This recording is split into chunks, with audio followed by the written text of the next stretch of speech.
an often forgotten, unsung hero of this country is Sir Julian Assange. His only crime was exposing the heinous acts and terrorism of the Western governments. He is now in prison. He's not in good health. He's also an Australian. This is one guy that I actually apologise to everybody for not getting behind a lot earlier. Julian Assange is so important to this country in more ways than one. His case is exceptional. We really have to get behind Julian and try and get him back here. So please welcome John Urain to the stage, you guys.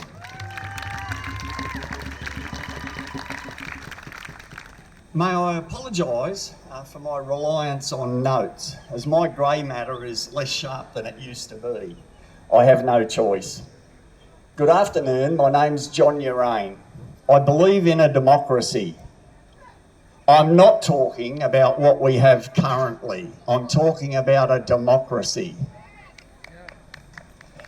You, my friends, and I have significant power. We must participate or we will continue down the slippery slope as our democracy declines further. It is inevitable. Leaflets are available, and I'd ask you to obtain one because there's a wealth of information on it, to share it with your friends. The Assange story is particularly critical because it addresses so many of the issues that we're talking about today. Transparency. The people should know what is happening. The politicians are happy to tell us the lies that suit their purpose. I'm an unapologetic supporter of Julian Assange. I'm strongly opposed to both Australia's participation in what generally turn out to be unnecessary wars. Both participating and providing weapons or finance used for killing civilian people is appalling. Our track record is horrendous. Julian Assange has paid an unacceptable price for living and speaking his principles. Julian said, "If wars are started by lies, then peace can be attained by truth." His views are a threat to warmongering governments worldwide and the military-industrial complex who criminally manipulate governments worldwide. Who is Julian Assange? Julian is an Australian citizen. He's actually a Queenslander. He was born in Townsville. Julian's mother, Christine Assange, is a person with a strong social conscience, and Julian as a child developed a strong social conscience. Julian is on the autistic spectrum. At an early age, he displayed extraordinary computing skills, which he later utilised as he assisted Victoria Police to shut down a pedophile ring. He studied mathematics and physics at the university in Melbourne, and those close to him believed he was an extraordinarily gifted human being. Julian came to prominence when he created an organisation called WikiLeaks.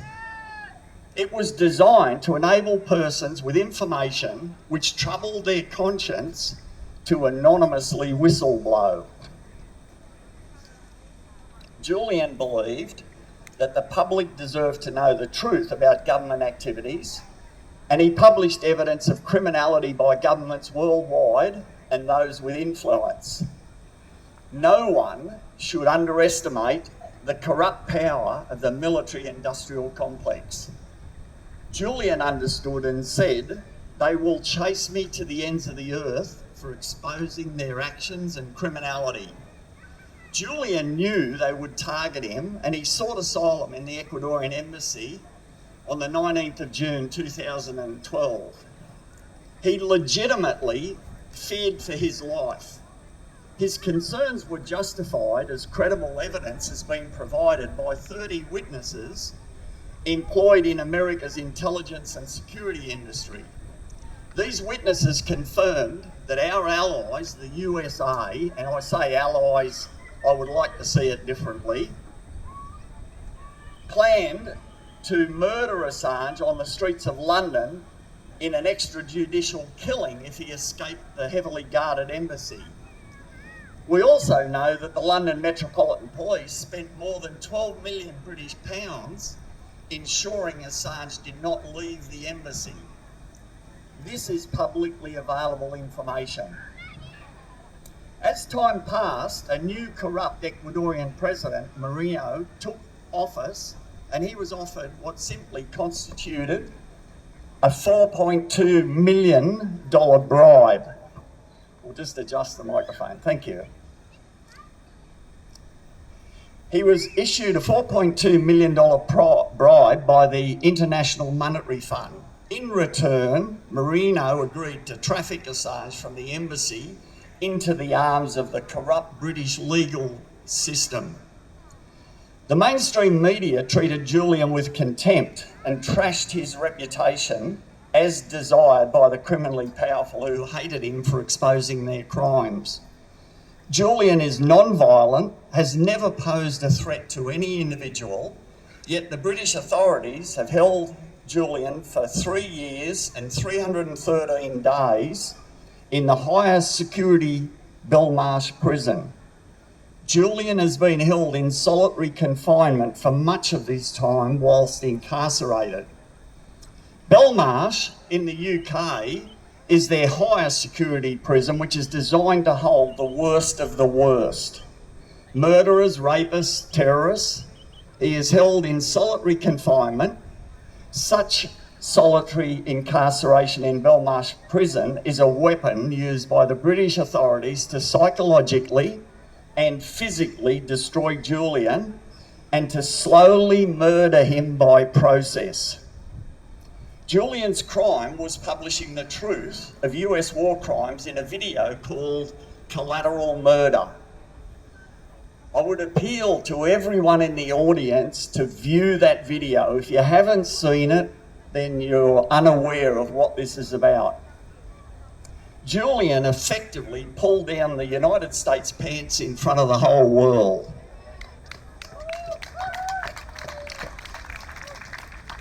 He has been held in some form of detention by the corrupt British establishment now for 12 years and 72 days. He is held without charge, having served his sentence for skipping bail. The American administration want to extradite Julian to face trumped-up charges where he would be incarcerated in a supermax prison for 175 years. He would be incarcerated under what are called SAMs, Special Administrative Measures, which is simply Julian would disappear, never to be heard of. I wish to speak about the importance of whistleblowers and some examples of cowardly criminal actions committed in our names. What I'm about to tell you is quite graphic. It's factual, you can Google it or use some other search engine to find the truth. A 14-year-old Iraqi child, her name was Abeer Qasim al-Janabi, was raped and murdered after her family was murdered on March the 12th, 2006. During a pre-planned attack, 5 American soldiers walked in broad daylight into the child's house. They separated the child, Abeer, from her family into 2 separate rooms. An American soldier named Stephen D. Green murdered both of Abeer's parents and her young sister. Meanwhile, 2 other soldiers took turns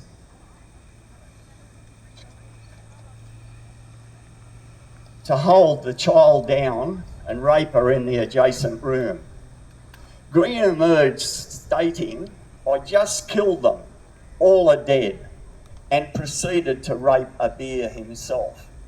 Finally, when finished raping the child, Abeer, he executed her by shooting her in the head. He then doused her in kerosene and set her on fire. This is on public record. It's the outcome from a trial held in America. Green later described the crime as awesome. And the other soldiers who participated in the incident told the Iraqi army soldiers who arrived on the scene it had been perpetrated by Sunni insurgents. The truth only came to light when an unidentified soldier, obviously a man that had a conscience, later revealed the crime. If it was not for this, these criminals who had committed the most heinous crimes would still be free men.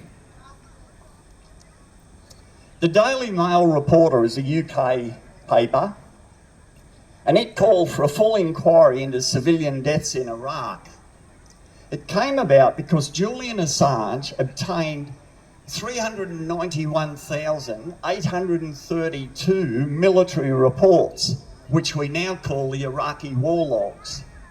These documents document the USA's occupation for the duration from 2004 to 2009. The files were published on the website WikiLeaks. The files recorded 66,081 civilian deaths that we didn't know about that hadn't been reported.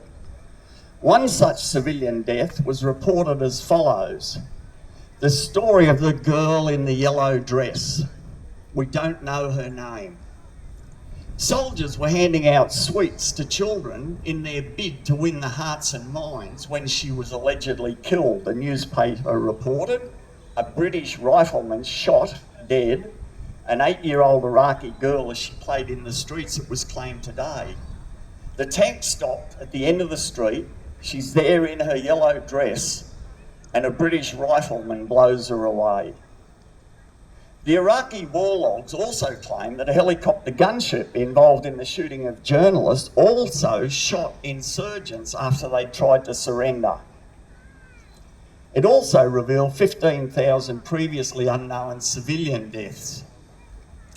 8 years and some months later, on the 18th September 2011, the last US troop left Iraq, and the Congressional Budget Office, these are not my figures, it's the US's Congressional Office, say that the cost was $2.4 trillion. That accounts for every man, woman and child in the USA a cost of $6,300 US. And who footed the bill? The taxpayer. Will Australia's recent change of government make any difference? The ALP has not brought transparency in dealing with criminality and war crimes. The ALP and the LNP are like two peas in a pod. They voted together to ensure the recently introduced ICAC, Independent Commission Against Corruption hearings, are conducted secretly and clandestinely behind closed doors. There is an exception: in exceptional circumstances, the matter will be dealt with openly. So you can imagine the field day the legal people will have over that. Australia's laws for dealing with criminality in war are designed to facilitate secrecy to protect the guilty. They simply don't want you to know what is going on. What can you do? Assange, without fear or favour, has shone a light on corruption worldwide and has paid an unacceptable price. What you can do is to get involved, as your voice is powerful. Join the Julian Assange Brisbane Facebook group, where we will endeavour to keep you informed. I'm not a lover of social media, but it is an opportunity to reach out to many, many thousands of people. We have to bring pressure to bear on our political leaders and tell them we will not forget if they fail to have Assange released. We will remember at the ballot box. We need to tell them that message. Your participation is crucial to our fight to free Assange. The grassroots campaign is not just about numbers. It's all about numbers. Assange's freedom requires political intervention, and it requires Albanese to spend some political capital to have Julian freed. If you would like to participate, please come forward, provide an email address, and you'll be provided with guidance and how to assist the campaign. In closing, I wish to tell you a brief story about Julian's wife, Stella Assange. whilst tucking her 2 young boys into bed very recently, and I'm only talking about 2 weeks ago, she was listening to the Belmarsh Tribunal speakers in New York. Young Gabriel, her eldest son, overheard the commentary while speakers were discussing the death plots that our allies plotted for Julian. Gabriel said to his mother, "Mummy, did that lady just say they wanted to kill Daddy?"